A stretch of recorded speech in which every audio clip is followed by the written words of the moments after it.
Oke, assalamualaikum warahmatullahi wabarakatuh. Jumpa lagi teman-teman dengan saya Robi.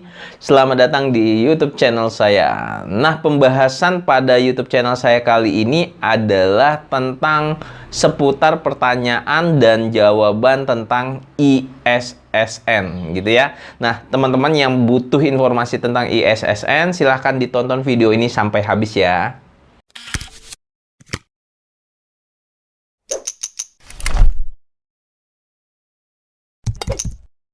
Oke, teman-teman semua, seperti di intro tadi bahwa saya akan membahas seputar pertanyaan tentang ISSN. Tapi sebelum masuk ke pembahasan, jangan lupa untuk subscribe YouTube channel saya, share dan like serta komen. Kalau mau follow Instagram saya, silahkan di follow di @robiulendra.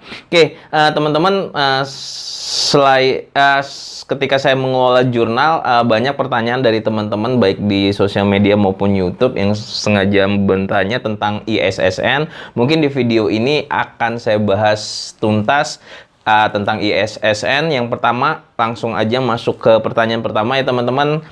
Apa itu ISSN? Jadi kalau misalnya teman-teman bertanya ISSN itu apa sih sebenarnya, singkatan dari International Standard Serial Number. Sebenarnya itu adalah nomor identifikasi yang bersifat unik untuk publikasi ilmiah, baik secara cetak maupun secara online.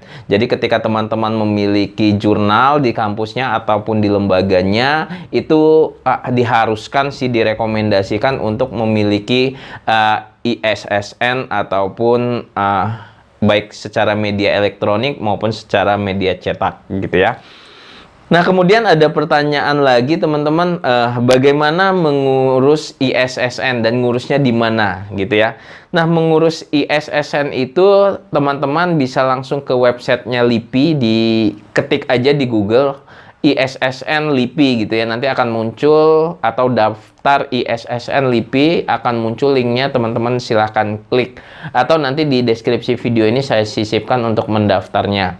Nah, kalau pertanyaannya mendaftarnya masih offline atau ngumpulin berkas, atau bisa secara online.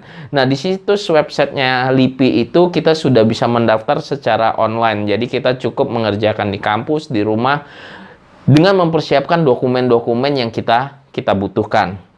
Kemudian ada pertanyaan lagi, apa bedanya ISSN dengan ISBN gitu ya. Nah, itu sebenarnya medianya saja. Kalau ISSN teman-teman itu untuk publikasi ilmiah berupa jurnal biasanya. Tapi kalau ISBN itu singkatan dari International Standard Serial Book ya. International Standard Books Number itu biasanya berhubungan sama buku. Kalau teman-teman beli buku, biasanya di belakangnya itu ada barcode yang isinya ISBN. Itu aja bedanya antara ISBN dan ISSN. Kemudian ada yang bertanya, kalau saya sudah mengurus ke LIPI, kira-kira bayarnya berapa ya? Dan bagaimana metode pembayarannya? Nah, pembayarannya teman-teman itu sampai saat ini tanggal 2 Oktober 2020 pembayarannya masih sebesar 200.000. Dan teman-teman yang sudah lolos dokumen, lolos berkas, itu akan membayar 200.000. Dan metode pembayarannya gimana? Itu akan dikirimkan virtual account dari LIPI-nya sendiri. Jadi memang langsung nanti masuk ke virtual account, kita bisa langsung menggunakan metode pembayaran transfer, ataupun langsung ke bank, ataupun internet banking dan seterusnya. Jadi itu sangat mudah dan sangat gampang sekali. Dan ketika kita sudah melakukan pembayaran teman-teman, itu secara cepat akan dikeluarkan nomor ISSN yang sudah kita urus gitu ya. Mungkin itu gampangnya. Kemudian ada pertanyaan lagi, apa sih bedanya antara ISSN versi cetak dan ISSN elektronik, atau sering disebut dengan PISSN dan juga EISSN. Nah, teman-teman, ketika kita mengurus International Standard Serial Number, itu biasanya ada dua di formulir di LIPI-nya, yaitu apakah kita mau mengurus via media cetak ataupun mengurus elektronik. Jadi sebenarnya kalau bedanya, yang satu khusus untuk yang dicetak gitu ya. Jadi kalau jurnal yang dicetak, kalau yang elektronik itu yang dipublikasikan lewat semacam website Open Journal System ataupun sering disebut dengan OJS. Jadi bedanya itu aja. Nah, teman-teman kalau misalnya ingin mengedarkan dua jenis jurnal baik cetak dan elektronik, jadi harus memiliki dua nomor ISSN. Kemudian selanjutnya ada pertanyaan, bisa nggak sih ISSN itu mundur waktunya? Maksudnya seperti ini pertanyaannya. Kalau misalnya teman-teman membuat jurnalnya baru di tahun 2000, ada dua nomor gitu ya, 2000. Tetapi baru mengurusnya di tahun 2005. Gitu ya, mengurusnya tahun 2005. Apakah nomor 2000, 2001, 2002, 2003, dan 2004 bisa langsung masuk diberikan ISSN? Nah, sebenarnya jawaban ini sudah terjawab di website resminya LIPI bahwa ISSN tidak berlaku mundur. Jadi, kalau hari ini kita mendaftarnya, itu akan maju, ISSN itu akan berlaku untuk edisi-edisi selanjutnya. Nah, itu banyak pertanyaan, apakah ISSN itu bisa berlaku mundur? Jawabannya tidak, gitu ya. Itu udah jelas banget. Jadi kalau teman-teman yang memang awal-awalnya belum mengurus, nah sekarang itu untuk edisi-edisi yang selanjutnya. Kemudian apa saja sih syarat mengurus ISSN? Yang pertama, teman-teman daftar dulu di website LIPI yang di pertanyaan awal tadi. Silahkan di search.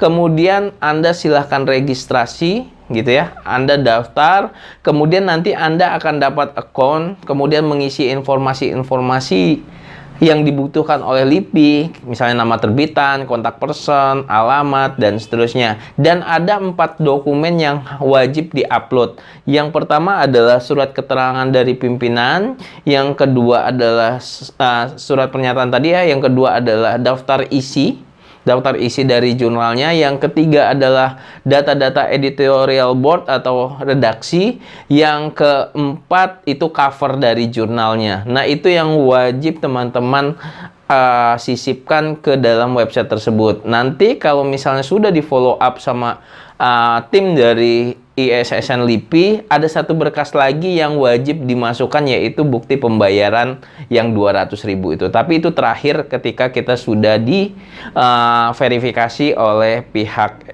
ISSN LIPI, gitu ya.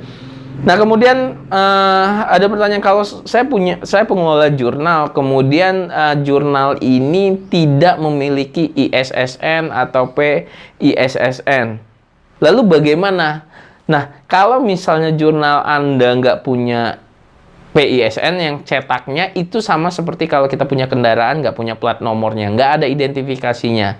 Jadi masih istilahnya masih dipertanyakanlah reputasi dari jurnalnya. Walaupun ISSN atau PISSN itu tidak secara langsung punya itu, jurnalnya bereputasi ya.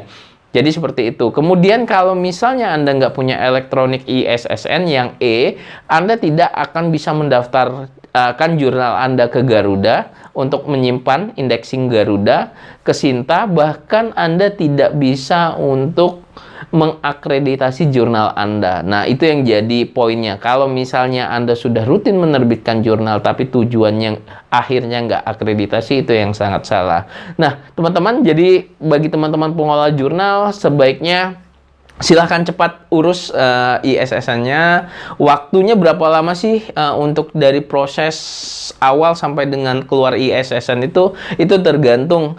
Ada yang 2 hari selesai, ada yang 1 bulan selesai, ada yang 15 hari selesai. Itu tergantung nanti pihak dari LIPI-nya, gitu ya. Mungkin itu aja teman-teman untuk video kali ini, yaitu tanya jawab tentang ISSN. Kita ketemu lagi di video-video selanjutnya. Jangan lupa untuk subscribe YouTube channel saya, share, like, dan komen. Kita ketemu lagi di video-video selanjutnya. Terima kasih. Assalamualaikum warahmatullahi wabarakatuh.